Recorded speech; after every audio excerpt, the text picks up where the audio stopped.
Зеңги баба уйдун тұқымы. Bir өгіз өзінің уй болып жаралып қалғанына абдан наразы болды екен.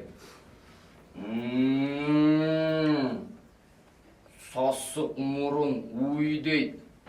Мұндан көрі жылқы болсамшы, алар таза болады. Гүлік келеді, мүлчесі да сұлу. Деп ойланып тұрып, мен егер жылқыларға қосылып кетсем, анан жылқыларға да оқшап кетермін деп жылқыларға қосылып кетеді.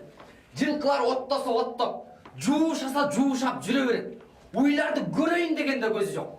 Bir күні bir жетім құлынға қашқыр тиеді. Қашқырды жылқылар тиіп, өгіз сүзіп, құлынды ептеп аман алып қалышады. Дағы Вилданайға жылқылардың жанында жылқы болып жүре береді. Bir күні қашқыр өгіздің өзіне тиеді. Жылқылардың бары біреу де қарабастан үріккен бойдан қашып кетеді.